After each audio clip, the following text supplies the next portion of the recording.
جو بچے ہیں سنگ سمیٹ لو۔ آج ہفتے کا دن تھا، اس کی چھٹی ہوتی تھی، مگر ضروری کام کی وجہ سے اسے آفس آنا پڑا تھا۔ وہ ایک کانٹریکٹ کے متعلق اپنا قانونی نقطۂ نظر ڈرافٹ کر رہا تھا۔ اس کی نگاہیں لیپ ٹاپ پر مرکوز تھیں، اس کی انگلیاں تیز رفتاری سے حروف ٹائپ کر رہی تھیں، مگر اس کا دل مسلسل اسے وہموں اور اندیشوں میں مبتلا کر کے مزمحل کر رہا تھا۔ اس کی منفی سوچیں اس پر حاوی ہو رہی تھیں۔ اس وقت اس کا موبائل بجا تھا۔ لیزا! وہ اس کی آواز سن کر آج تک کبھی اتنا خوش نہیں ہوا تھا جتنا منفی سوچوں کے لمحوں میں۔ کیا کر رہے تھے؟ وہ اس کی آواز سنتے ہی بولے۔ تمہیں یاد کر رہا تھا۔ جھوٹ! مجھے یاد کر رہے ہوتے تو مجھے فون کرتے۔ اس نے فوراً اس کی بات ماننے سے انکار کر دیا۔ وہ جواب میں اسے یہ نہیں بتا پایا کہ وہ کس طرح کی منفی سوچوں میں گہرائی سے سوچ رہا تھا۔ خیر چھوڑو اس بات کو، مجھے تم سے یہ پوچھنا تھا کہ تم نے شادی کے بارے میں کیا سوچا؟ کیا سوچا مطلب؟ وہ غائب دماغی سے بولا۔ تم شادی پر کس کلر کا سوٹ پہنو گے اس بارے میں؟ وہ اس کی غیر حاضر دماغی پر چڑھ کر بولی۔ وہ جواب میں بے ساختہ ہنس پڑا۔ میرا خیال ہے بلیک کلر کا۔ بلیک کلر مجھ پہ جچتا ہے۔ اور تم؟ یکدم ہی اس کا موڈ تبدیل ہو کر خوشگوار ہو گیا۔ امیدیں، خواب اور آرزوئیں سب ہی دل میں جاگ گئیں۔ اسے لیزا کے ساتھ غیر سنجیدہ انداز میں گفتگو کرنے میں لطف آ رہا تھا۔ جو تم مجھے خرید کر دو گے میں وہی پہنوں گی۔ تمہیں میں پاکستانی دلہن کے روپ میں اچھی لگوں گی یا ویسٹرن دلہن کے روپ میں؟ تم ہر روپ میں اچھی لگو گی۔ تم پر ہر رنگ، ہر لباس سجتا ہے۔ ڈپلومیٹ جواب نہیں، اپنی پسند بتاؤ۔ وہ روٹ ڈالنے والے انداز میں بولی۔ پاکستانی دلہن، سرخ لباس میں۔ وہ بے اختیار اپنی پسند بتا گیا۔ بغیر کسی شعوری کوشش کے یکدم ہی اس کے ذہن میں سرخ رنگ کا خوبصورت جوڑا پہنے دلہن بنی لیزا اس کا تصور میں ابھر آئی۔ یہ خوابوں میں رہنا اس نے کب سے شروع کر دیا؟ وہ خود اپنے تصور پر حیران ہوا تھا۔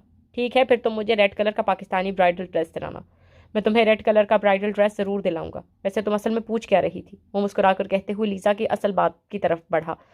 میں بس یہی پوچھ رہی تھی کہ تم نے کچھ پلان کیا بھی ہے کہ ہماری شادی کے بارے میں، یعنی ہم شادی کب کر رہے ہیں اور کہاں؟ تم نے اپنی بہن اور نینی سے بات کر لی؟ ہاں، وہ دونوں میری شادی کے لیے بہت خوش ہیں۔ نینی تو بہت ہی ایکسائٹڈ ہیں۔ ادھر انہوں نے مجھ سے کہا ہے میں انہیں جب اور جہاں آنے کو کہوں گی وہ دونوں میری شادی میں شرکت کے لیے وہاں آ جائیں گی۔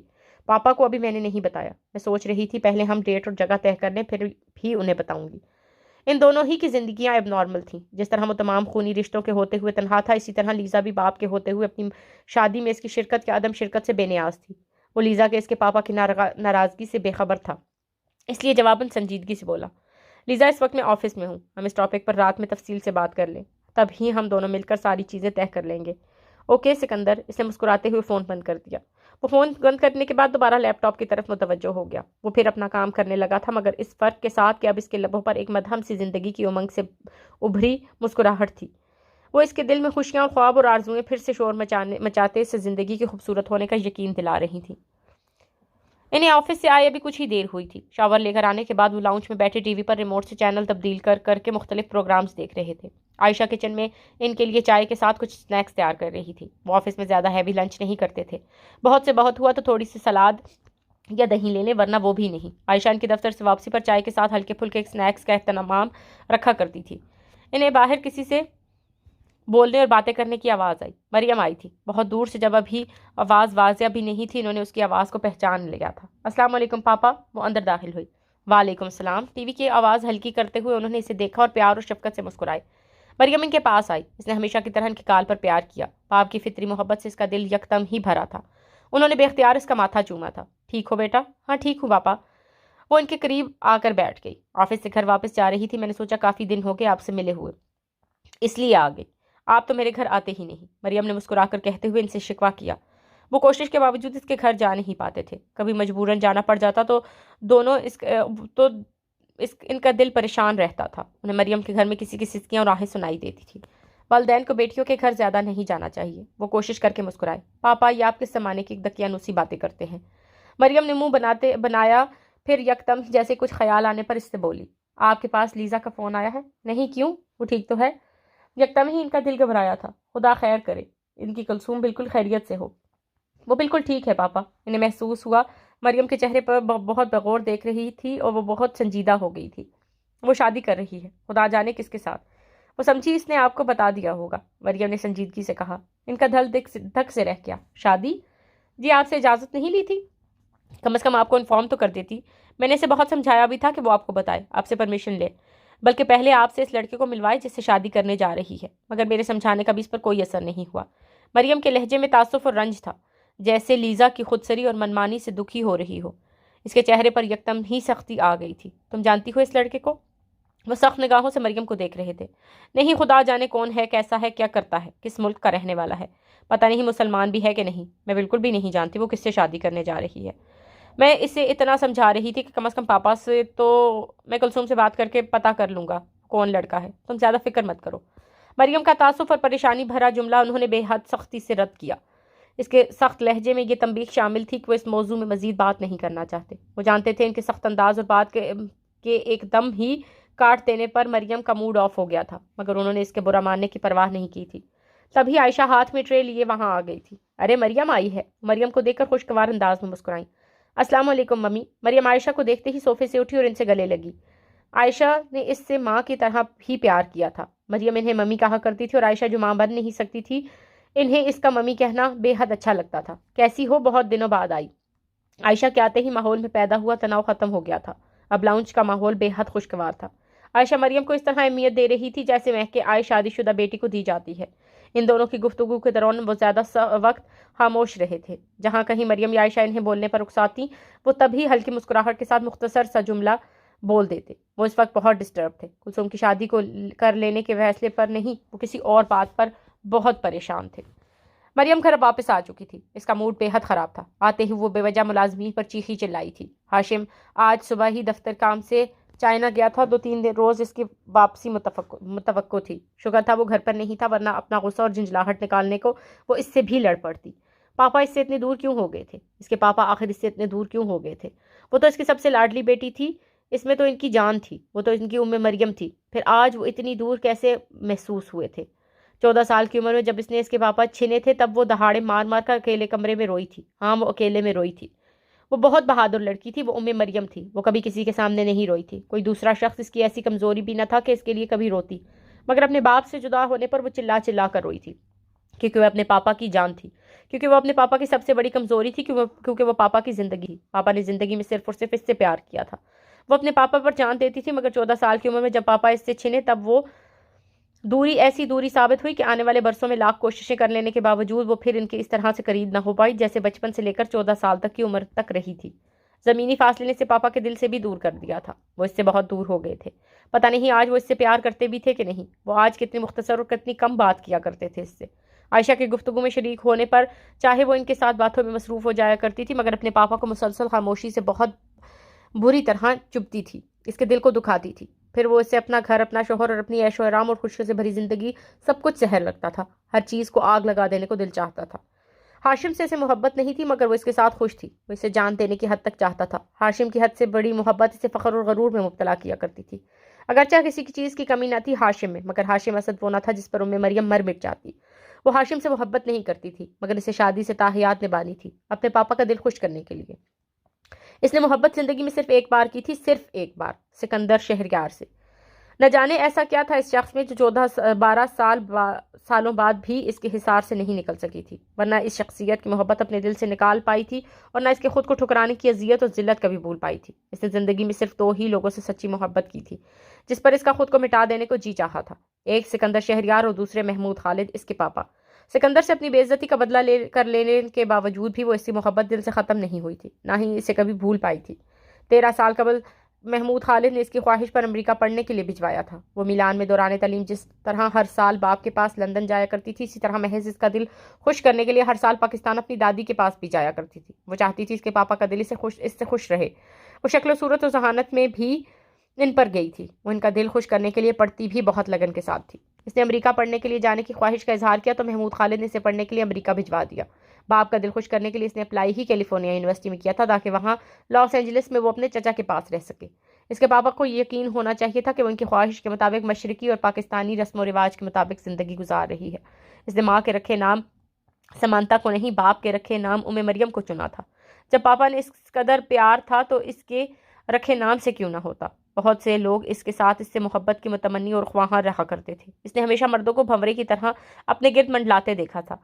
وہ سب اس کے لیے وقتی تفریح یا پھر اپنی انا کی تسکین کا سامان رہے تھے۔ سچی محبت تو پتہ نہیں اسے کبھی کسی سے ہونی بھی تھی یا نہیں، مگر اتنا طے تھا کہ وہ شادی کسی پاکستانی لڑکے سے کرے گی۔ اس کے پاپا اپنے ملک سے بے تحاشا محبت کرتے تھے۔ ان کی خواہش تھی کہ ان کی بیٹیاں پاکستانی لڑکوں سے شادی کریں، تو وہ اپنے پاپا کی یہ خواہش پوری کرنا چاہتی تھی۔ یونیورسٹی میں دوران تعلیم اسے زین شہریار ملا تو لگا اس کی تلاش ختم ہو گئی۔ وہ بے وقوفی کی حد تک اس پر فدا ہو چکا تھا۔ اس کے ہلکے سے اشارے کی دیر تھی، وہ کھچا کھچا اس کے پیچھے چلا آتا۔ زین کی محبت قبول کر لینے کا فیصلہ اس کا دل کا نہیں، دماغ کا فیصلہ تھا۔ وہ ایک بہت بڑے باپ کا بیٹا تھا، بہت بڑے خاندان سے تعلق رکھتا تھا۔ دولت، جائیداد، روپیہ، اثر و رسوخ، کسی چیز کی اس کی فیملی میں پاس کمی نہ تھی۔ جو کچھ اس نے اپنے باپ کے پاس پایا تھا وہ سب کچھ زین کے ساتھ بھی اسے اسی طرح ملنا تھا۔ پھر زین کی شکل و صورت، پرسنالٹی بھی اچھی تھی۔ وہ اعلیٰ تعلیم حاصل کر رہا تھا، اس کا مستقبل بہت شاندار تھا، اور وہ احمق لڑکا اس سے بے تحاشا محبت بھی کرتا تھا۔ زین بری چوائس نہ تھا۔ جب اس نے زین کے ساتھ شادی کرنے کا فیصلہ کیا تب اس وقت کے لحاظ کے ساتھ اس کا بہترین فیصلہ تھا، مگر کاش وہ زین سے ملنے سے پہلے سکندر سے مل لی ہوتی۔ کہاں احساس سے کمتری کا مارا زین شہریار، اور کہاں دنیا فتح کر لینے کی طاقت رکھتا سکندر شہریار۔ زین تو اس کی پاسنگ بھی نہ تھا۔ سکندر کو ایک نظر دیکھتے ہی سے اپنی جلد بازی پر افسوس ہوا تھا، پچھتاوا ہوا تھا۔ باپ کے دل کو خوش کر لینے کے لیے جو اس نے زین کو بہتر آپشن سمجھتے ہوئے ایک سمجھوتا کیا تھا، سکندر کو دیکھتے ہی اپنے غلط فیصلے پر سر پکڑ کر بیٹھ گئی تھی۔ وہ تو وہی تھا جو اس کے لیے بنایا گیا تھا، جو ہو بہو اس کے جیسا تھا، جو اس کی طرح آسمان چھو سکتا تھا، جو اس کی طرح اپنی قابلیت اور ذہانت کے بل پر کچھ بھی حاصل کر سکتا تھا۔ کتنا پر اعتماد تھا وہ۔ زین کی طرح کا کوئی احساس کمتری اس کے اندر نہ تھا۔ مریم اور سکندر شہریار، وہ دونوں غیر معمولی صلاحیتیں اور ذہانت رکھتے لوگ ایک دوسرے کے لیے بنائے گئے تھے۔ زین کیا سوچے گا، وہ اس کے دل پر کیا گزرے گی، اس سے متعلق پرواہ نہ تھی۔ زندگی میں پہلی بار اسے محبت ہوئی تھی، اور وہ زین شہریار جیسے عام سے لڑکے کے جذبات و احساسات کو مجروح کرنے کے ڈر سے اس محبت سے دستبردار نہیں ہو سکتی تھی۔ کبھی ایسا ہوا ہی نہ تھا کہ اس نے کسی پر نگاہ ڈالی ہو اور وہ کھچا کھچا اس کے پاس چلا نہ آیا ہو، مگر مغرور خود پسند سکندر شہریار نے اسے ٹھکرا دیا۔ اس نے اس کی تذلیل کی، اور مریم ان دونوں لوگوں میں نہ تھی جو اپنی تذلیل چپ چاپ برداشت کر لیتے ہوں۔ محبت اپنی جگہ، مگر اپنے ٹھکرائے جانے اور ذلیل و بے عزت کیے جانے کا بدلہ تو اس سے سکندر شہریار سے لینا ہی تھا۔ اس وقت اس پر قیامت انتقام اس طرح حاوی ہوا تھا کہ اسے لگا تھا کہ سکندر کی محبت اس کے گال پر پڑنے والے اس کے تھپڑ کے ساتھ ہی ختم ہو گئی ہے۔ وہ ذلیل ہوا تھا، وہ رسوا ہوا تھا، وہ بے عزت ہوا تھا، وہ اپنے گھر سے دھکے مار مار کر نکال دیا گیا تھا۔ اس کے دل کو تسکین پہنچی تھی۔ اسے ٹھکرانے کی کم سے کم سزا بھی سکندر شہریار کو یہی ملنی چاہیے تھی۔ جب وہ ذلیل و بے عزت کر کے اپنے گھر سے نکال دیا گیا تھا تب اس نے بھی فوراً اس گھر سے رخصت ہونے کی تیاری کر لی تھی۔ جب تک سکندر سے نہ ملی تھی زین کا ساتھ قبول کرنے کے لیے تیار تھی، مگر اب زین جیسے عام سے لڑکے کا ساتھ قبول کرنا اس کے لیے ممکن نہ تھا۔ اسے سکندر شہریار چاہیے تھا یا پھر اس جیسا کوئی دوسرا۔ منگنی کی انگوٹھی زین کو لوٹاتے ہوئے اس احمق اور بے وقوف لڑکے کے ساتھ تھوڑا سا محبت کا ڈرامہ کرنا ضروری تھا۔ اس نے آنسو بہاتے ہوئے وہ ڈرامہ اتنے بھرپور انداز میں کیا تھا کہ زین کو یہ یقین آ جائے وہ مجبور دل گرفتہ ہو کر اسے چھوڑ کے جا رہی ہے۔ وہ اس کے گھر سے باہر نکل کر اپنی جذباتی اداکاری اور زین کی محبت اور دکھ بھری باتوں پر ہنسی تھی۔ وہ احمق تو واقعی اس سے جدا ہوتے وقت رو دینے کو تھا۔ وہ بخوبی اس سے پیچھا چھڑا آئی تھی۔ وہ لاس اینجلس واپس جاتی تو زین اس کا پیچھا نہیں چھوڑتا، اسی لیے وہ لاس اینجلس سے اپنا سامان سمیٹ کر اپنے پاپا کے پاس لندن آ گئی۔ محمود خالد تو اس کی منگنی میں شریک ہوئے تھے۔ زین کے ساتھ اس کا رشتہ ان کی مرضی سے طے ہوا تھا، مگر لیز اور عائشہ بھی ان کی منگنی سے واقف تھے۔ وہ وہاں زین کے بھائی کا ذکر لائی تھی۔ وہ کس طرح کا بد کردار لڑکا تھا، وہ کس طرح اس کے ساتھ زبردستی کرنے کی کوشش کی تھی، اور زین نے بجائے اپنے بھائی کو قصوروار ٹھہرانے کے اسے ہی الزام دیا تھا۔ زین اور اس کی فیملی اس قابل نہ تھے کہ وہ وہاں رشتہ قائم رکھ پاتی۔ وہ اس وقت زین کے منہ پر منگنی کی انگوٹھی پھینک آئی تھی۔ وہ اس لیے لاس اینجلس اس وقت چھوڑ آئی تھی، وہ اسی لیے اب وہاں اپنی پڑھائی جاری نہیں رکھنا چاہتی تھی کہ وہاں کیمپس میں اس کا زین سے آمنا سامنا ہوا کرے گا، اور وہ اس جیسے نیچ لڑکے کی شکل تک نہیں دکھنا چاہتی۔ وہ جانتی تھی اس کے پاپا، لیزا اور عائشہ، سب کو اس کے باتوں کا یقین آ چکا ہے، اور رہ گئے زین کے گھر والے تو سکندر کی اس گھٹیا حرکت کے بعد ان میں سے کسی کی بھی کبھی ہمت نہیں ہوگی اس کے پاپا کو فون کر کے یہ پوچھ سکے کہ مریم زین سے منگنی کیوں توڑ آئی ہے۔ اس نے واپس اٹلی جانے اور اپنی ادھوری تعلیم وہیں مکمل کرنے کا فیصلہ کیا۔ ماں کو چھوڑے تو اسے عرصہ ہو گیا تھا۔ اسے نہ ماں سے محبت تھی، نہ ہمدردی اور نہ انسانیت۔ اسے ان سے نفرت تھی۔ وہ محبت تو صرف اپنے پاپا سے کرتی تھی، مگر اب وہ لندن ان کے پاس بھی نہیں رہنا چاہتی تھی۔ برسوں سے آزاد زندگی، اپنی مرضی کی زندگی گزارنے کی ایسی عادت ہو گئی تھی کہ باپ کے ساتھ رہنا، وہ خود کو پابندیوں میں جکڑ لینا اس کے لیے دشوار تھا۔ اس نے باپ پر اپنا جو مشرقی ہونے کا تاثر قائم کیے رکھا تھا، اس کے لیے ضروری تھا کہ وہ ان سے دور رہتی۔ وہ چاہتی تھی اس کے پاپا ہمیشہ یہی سمجھتے رہیں کہ ان کی بیٹی مشرقی روایات کی پاسدار اور بہت نیک اور پارسا ہے۔ وہ اپنے اٹالین ماں پر نہیں بلکہ اپنے مسلمان اور پاکستانی باپ پر گئی ہے۔ اٹلی واپس آ کر اس نے وہیں تعلیم مکمل کی اور پھر وہیں ملازمت بھی کر لی تھی۔ جب تک محمود خالد لندن میں رہے تھے وہ ان سے ملنے سال میں 2 بار لندن جاتی تھی۔ جب وہ پاکستان شفٹ ہو گئے تب وہ ان سے ملنے وہاں گئی۔ وہاں اسے ہاشم ملا تھا، اور ہاشم اسد پہلی ملاقات ہی میں اس پر دل ہار بیٹھا تھا۔ اس کے دل ہار بیٹھنے پہ نیا کچھ بھی نہ تھا کہ کب مردوں نے اسے پسند نہیں کیا تھا، کب ان کی ایک نگاہ التفات کے لیے ذہین سے ذہین مردوں نے احمقانہ حرکتیں نہ کی تھیں جو ہاشم خود پر فدا ہو جانے پر چونک پڑتی۔ ساری زندگی سے چاہا ہی گیا تھا، اسے سراہا ہی گیا تھا، سوائے اس ایک شخص سکندر شہریار کے۔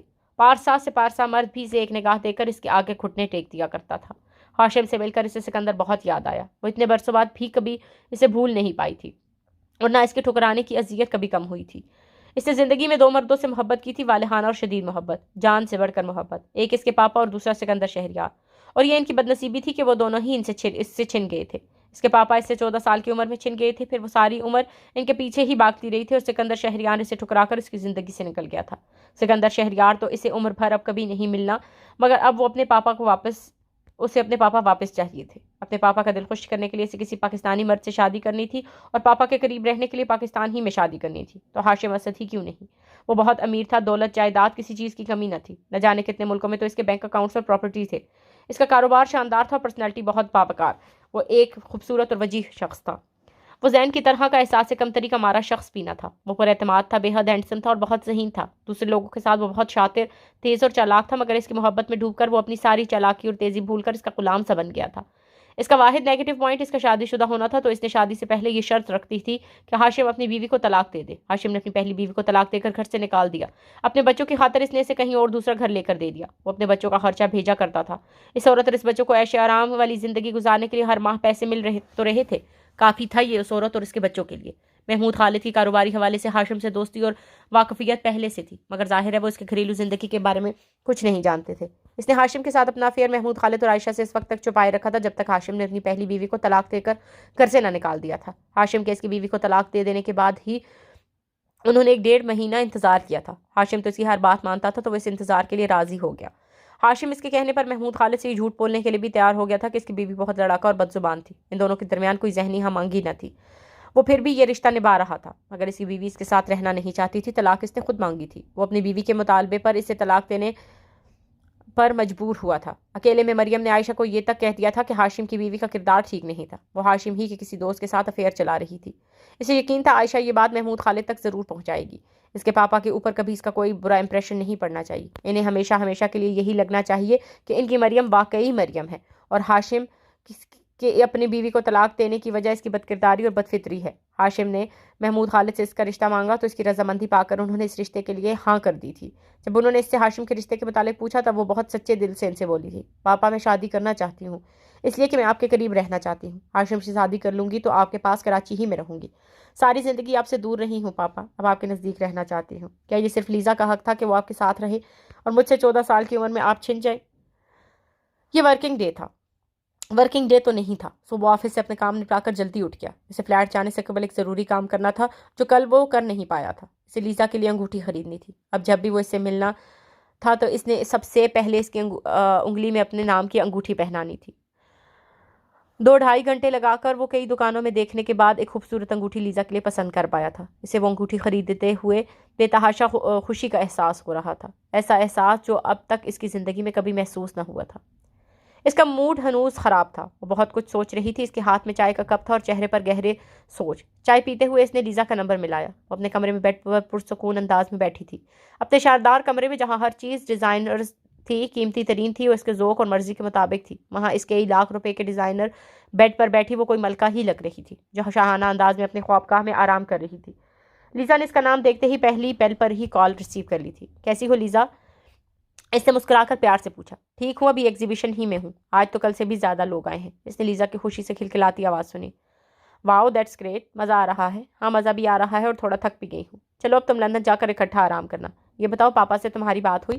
اس نے سنجیدگی سے پوچھا۔ نہیں، ابھی میں نے پاپا کو فون نہیں کیا۔ کیوں؟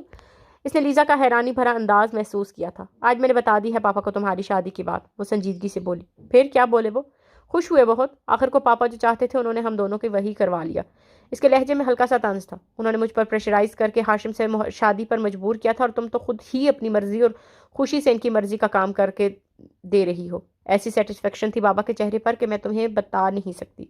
ساری زندگی انہوں نے اور ممی نے اپنی مرضی کی زندگی گزاری، ہمیں نظر انداز کیے رکھا، اور جب ہماری زندگیوں کے ان سب سے بڑے فیصلے کا وقت آیا تو میں نے اور تم نے پاپا کو وہی کر کے دیا جو وہ ہم سے کروانا چاہتے تھے۔ اس کے لہجے میں ایک چھپی ہوئی ناراضگی اور برہمی تھی۔ وہ اس کے لہجے کی یہ برہمی لیزا نے محسوس کر لی تھی۔ سیم پلیز اس طرح تو مت بولو، مجھے پتا ہے تم میری شادی کے فیصلے سے خوش نہیں ہو، مگر وہ اسے مناتے والے لہجے میں بول رہی تھی۔ اس نے لیزا کی بات کاٹ دی۔ میں تمہاری شادی کرنے پر نہیں، جس سے تم شادی کر رہی ہو اس پر فکر مند ہوں۔ تمہاری شادی کے مجھ سے زیادہ اور کسی کو خوشی نہیں ہو سکتی لیزا، مگر مجھے ڈر لگ رہا ہے جو میرے ساتھ ہو رہا ہے وہ تمہارے ساتھ نہیں ہونا چاہیے۔ اپنی زندگی کی بربادی میں سہ سکتی ہوں، مگر تمہیں کوئی دکھ پہنچے میں یہ سہ نہیں پاؤں گی۔ اس کا لہجہ بے حد جذباتی اور محبت بھرا تھا۔ تم میرے لیے بالکل بھی پریشان مت ہو سیم، سکندر بہت اچھا ہے، وہ مجھ سے بہت محبت کرتا ہے، تم اس سے ملو گی تو کہو گی میں نے تم سے اس کی کم تعریفیں کی تھیں۔ لیزا نے یقین دلانے کی کوشش کی۔ اللہ کرے ایسا ہی ہو لیزا، اللہ کرے وہ تم سے بہت محبت کرے اور تم بہت خوش رہو۔ لیزا سے یہ دعائیہ جملے بولتے وہ اس سے اپنا بہت خیال رکھنے کی تاکید کرتے ہوئے اس نے فون بند کر دیا۔ ابھی اس نے فون بند ہی کیا تھا کہ اس کے موبائل پر ہاشم کی کال آ گئی۔ اس کے چہرے پر بیزاری آئی تھی۔ وہ یہ چند دن ہاشم کے بغیر کراچی میں سکون سے گزارنا چاہتی تھی۔ آج کل ویسے بھی اس کا موڈ خراب چل رہا تھا، ایسے میں ہاشم کے چاؤں چونچلے اسے زہر لگ رہے ہوتے تھے۔ ہیلو، کیا حال ہے میری جان کا؟ ہاشم کا لہجہ سراپا محبت تھا، جان نشاور کرتا، اس پر فدا ہوتا۔ ٹھیک نہیں ہوں، وہ بیزاری اور غصے سے بولی۔ کیا ہوا؟ میری حسین بیوی کا موڈ کس نے خراب کر دیا؟ کہ تمہارے گھر کے نوکر، مجال ہے کوئی کام ڈھنگ سے کریں؟ وہ نخوت سے ناک چڑھا کر بولی۔ وہ اس گھر کی ملکہ تھی اور ہاشم اس کا تابعدار اور غلام۔ وہ اس کی غلامی کرتا، اس پر دل و جان سے نثار ہوتا تو اس کی انا کو بڑی تسکین پہنچتی تھی۔ اس کا مغرور انداز یہ ظاہر کرتا تھا کہ جو محبتیں اور چاہتے ہاشم اسے دے رہا ہے وہ اس کا حق ہے۔ یہ مریم کا حق تھا کہ اسے چاہا جائے، اسے ساری زندگی چاہا جاتا رہے۔ ہاشم کی آواز سنتے ہی اس سے احساس ہوا تھا کہ اس وقت اسے اپنی انا کی یہ تسکین درکار تھی۔ اس کا شوہر اس کا غلام ہے، اس پر جان نشاور کرتا ہے، وہ اس کی خاطر کچھ بھی کر سکتا ہے، اسے یہ یقین دہانی پھر درکار تھی۔ ہاشم اب اسے منانے اور اس کا منہ ٹھیک کرنے کے لیے اس کی خاطر کیا کیا کچھ نہیں کر رہا تھا، وہ جانتی تھی۔ وہ بظاہر منہ بنائے ہاشم کی محبت میں ڈوبے جملے سن رہی تھی۔ وہ اس کے کسی وعدے، کسی عہد، کسی بات سے خوش نہیں ہو رہی تھی۔ وہ اسے خوش کرنے کے لیے پتہ نہیں مزید کیا کیا وعدے کر رہا تھا، اور اندر اس کی زخمی انا کو ہاشم کی غلامی اور تابعداری سے بہت تسکین مل رہی تھی۔ شام ڈل رہی تھی جب وہ لیزا کے لیے انگوٹھی خرید لینے کے بعد اپنے فلیٹ واپس آیا۔ وہ راستے بھر یہی سوچتا ہوا آیا کہ اسے آمنہ کو کال کرنی چاہیے، اسے اپنی زندگی کے اس انتہائی اہم فیصلے سے اپنی ماں کو آگاہ کرنا چاہیے۔ وہ کہہ نہیں پائی تھی، مگر وہ جانتا تھا اس کی امّو جان اس کی زندگی کی خوشیوں سے بھرا اور خوشگوار دیکھنا چاہتی ہیں۔ وہ جانتا تھا وہ دل سے چاہتی ہیں اب وہ شادی کر لے۔ اسے ماں سے بات کرنے سے پہلے ہی پتا تھا کہ وہ اس کی شادی کے فیصلے سے بہت خوش ہوں گی۔ وہ گھر کے لینڈ لائن نمبر پر کال نہیں کرتا تھا۔ سکندر کیسے ہو بیٹا؟ وہ ہمیشہ کی طرح فون پر اس کی آواز سنتے ہی خوشی سے سرشار ہوئی تھی۔ میں ٹھیک ہوں امّو جان، آپ کی طبیعت کیسی ہے اب؟ میری طبیعت بالکل ٹھیک ہے بیٹا، پتہ ہے آج میں تمہیں یاد کر رہی تھی۔ اور وہ جانتا تھا ماں صرف آج نہیں بلکہ ہر پل ہر گھڑی اس کو یاد کیا کرتی تھی۔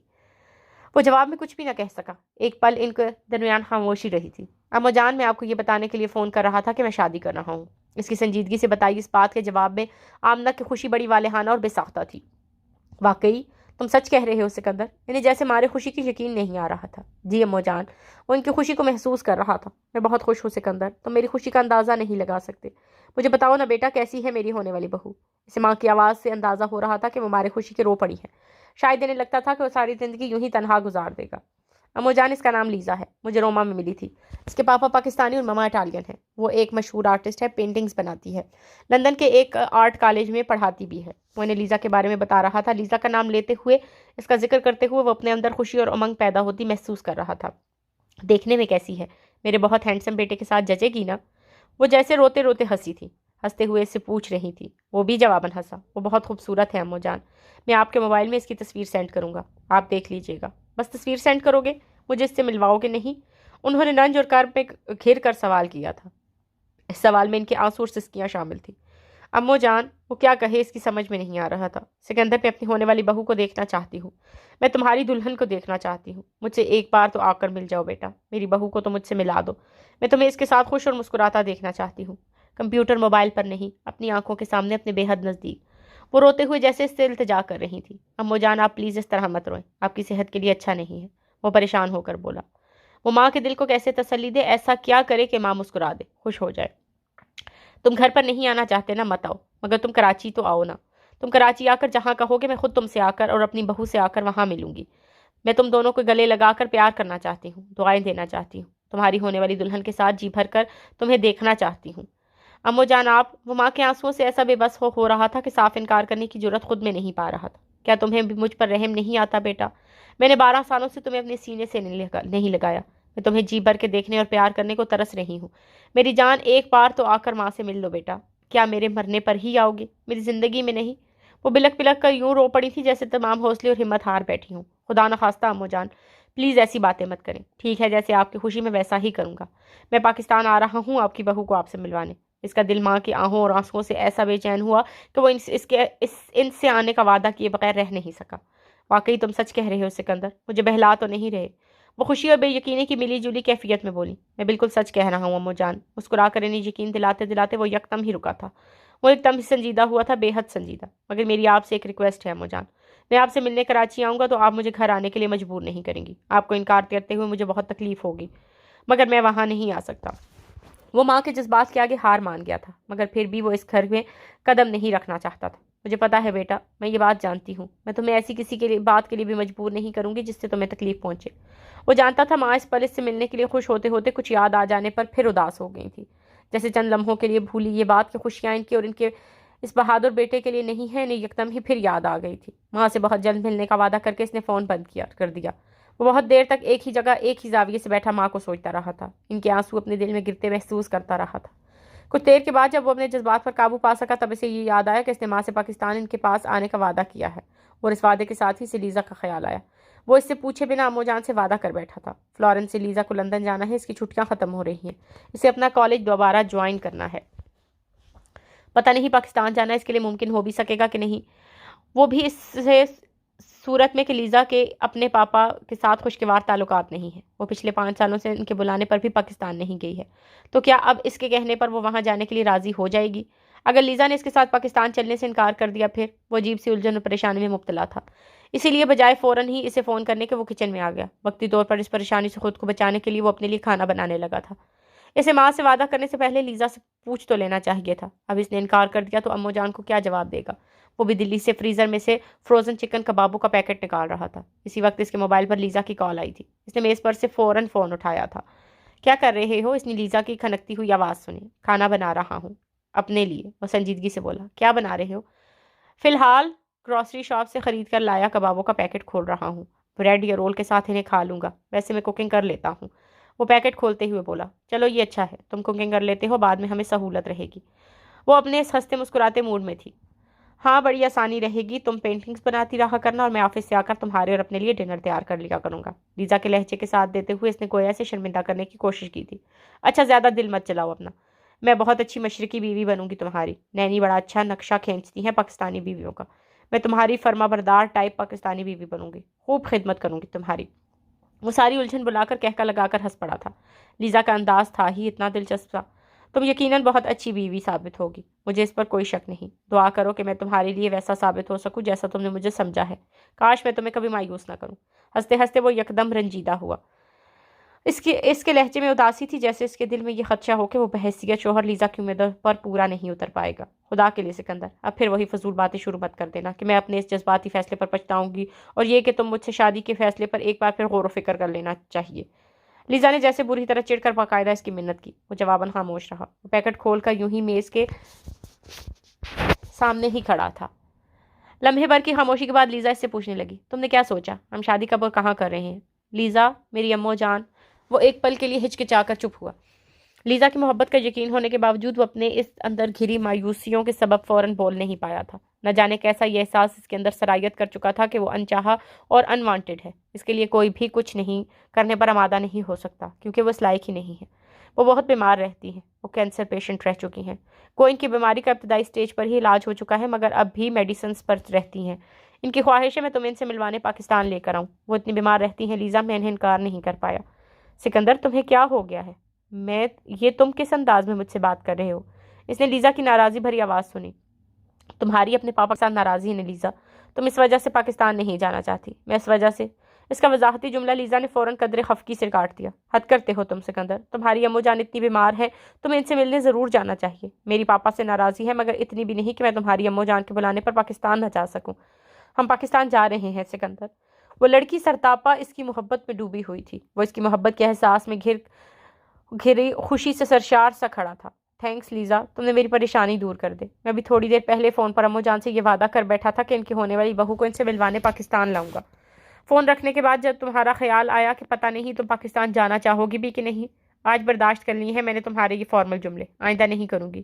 میں تمہاری کوئی کولیگ ہوں جسے تم اس قدر پرتکلف تھینکس بولو گے؟ تم مجھے آج فون کر کے کہتے لیزا کسی بھی طرح کل کی فلائٹ سے دوحہ آ جاؤ، پرسوں ہم نے کراچی جانا ہے، میں تم سے بغیر کچھ پوچھے چل پڑتی۔ تمہارے سپورٹ میں نے اپنی پوری زندگی کر دی ہے سکندر۔ وہ کچھ خفگی اور کچھ اپنائیت سے بولی۔ وہ بے ساختہ مسکرایا۔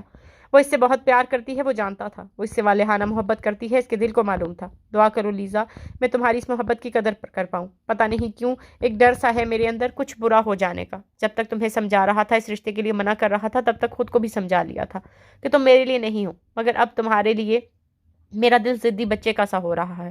اب مجھے میری زندگی میں لیزا محمود چاہیے، چاہے میں شادی کے بعد اسے مایوس کروں گا، خفا کروں گا، یا مجھ سے شادی کر کے پچھتائے گی، مگر اب وہ مجھے میری زندگی میں ہر حال میں چاہیے۔ وہ خود کو، اپنے دل کو، اپنی سوچوں، اپنے اندیشوں کو اس پر اس طرح عیاں کر رہا تھا جیسے خود اپنے آپ سے باتیں کر رہا ہو۔ تم مجھے خفا کرو گے نا مایوس، تم مجھے بہت پیار کرو گے، میں جانتی ہوں۔ اچھا یہ بتاؤ تمہارا ڈنر تیار ہو گیا؟ لیزا کے پوچھنے پر اسے کبابوں کا دھیان آیا۔ نہیں ابھی نہیں ہوا۔ وہ مائکرو ویو کی طرف آیا۔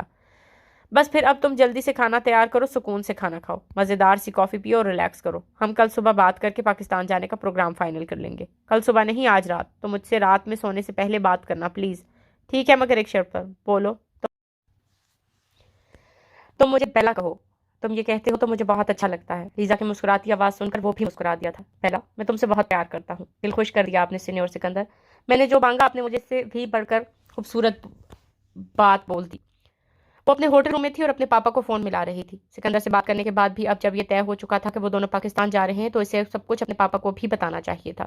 اس نے لندن واپس جانے کا ارادہ ملتوی کر دیا تھا۔ کل اس کی ایگزیبیشن کا آخری دن تھا اور اس نے کل رات ہی واپس روم چلے جانے کا فیصلہ کر لیا تھا۔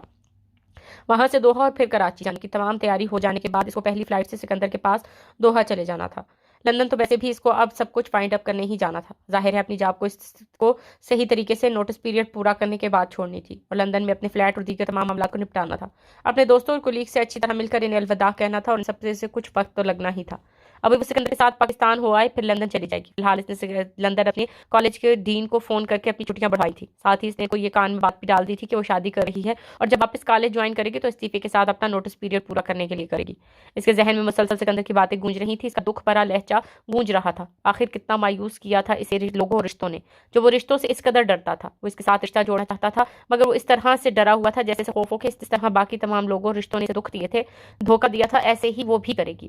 محمود خالد کی کال مل گئی تھی۔ اس نے سکندر سے دھیان ہٹا کر اپنے پاپا پر دھیان مرکوز کیا تھا۔ وہ اس کی کال ریسیو کر چکے تھے۔ میں بھی تمہیں کو یاد کر رہا تھا بیٹا، سوچ رہا تھا تمہیں فون کروں۔ آج مریم آئی تھی، بتایا اس نے مجھے تمہاری شادی کے ڈیسیجن کے بارے میں۔ ان کے لہجے میں اس بات کی ذرا بھی ناراضگی یا خفگی شامل نہیں تھی کہ اس نے اپنی زندگی کا اتنا اہم فیصلہ ان کے مشورے کے بغیر کر لیا تھا۔ ان کے لہجے میں ایک فکر شامل تھی مگر ناراضگی ہرگز نہیں تھی۔ میں نے آپ کو یہی بتانے کے لیے فون کیا ہے پاپا، جو بھی تھا وہ جس کے باپ تھے، اسے دل میں تھوڑی شرمندگی محسوس ہوئی تھی۔ جو انہوں نے کیا وہ ان کا فعل تھا اور جو یہ کر رہی تھی وہ اس کا ظرف ہے۔ وہ کون ہے کلثوم؟ مجھے کچھ بتاؤ اس کے بارے میں۔ کیا وہ اس سے یہ سننا چاہتے ہیں کہ وہ پاکستانی آدمی سے شادی کر رہی ہے یا انہیں یا حقیقت میں اس کی فکر ہے اور محبت میں یہ سوال کر رہے ہیں؟ وہ لائر ہے پاپا، تو ہمیں رہتا ہے، ایک ملٹی نیشنل میں لیگل ایڈوائزر ہے۔ سکندر کے مسلمان اور پاکستانی ہونے کا بتائے بغیر اس نے انہیں بتایا۔ عادت کا کیسا ہے؟ میری حساس اور نازک بیٹی کا خیال تو رکھے گا نا؟ انہوں نے محبت بھرے لہجے میں پوچھا تھا۔ میں اس کے ساتھ پاکستان آ رہی ہوں پاپا، آپ اس سے خود مل لیجیے گا، وہ سنجیدگی سے اور بہت رسمی انداز میں بولے تھی، مگر جواب میں ان کی خوشی والہانہ بے سختہ اور بہت سچی تھی۔ تم پاکستان آ رہی ہو کلثوم؟ وہ اسے کلثوم کہتے تھے، یہ ان کی ضد تھی، جو نام انہوں نے اس کا رکھا چاہے وہ اسے قبول ہو یا نہیں، مگر وہ اسے اسی سے پکارتے تھے۔ سیم کے ساتھ انہوں نے ہر معاملے میں زبردستی کی تھی۔ اس کے پسندیدہ نام سمانتا کے بجائے ہر جگہ ان کا نام مریم لکھوایا تھا، مگر اس پر وہ اپنی مرضی مسلط نہیں کر پائے تھے، تو زبانی کلثوم پکار کر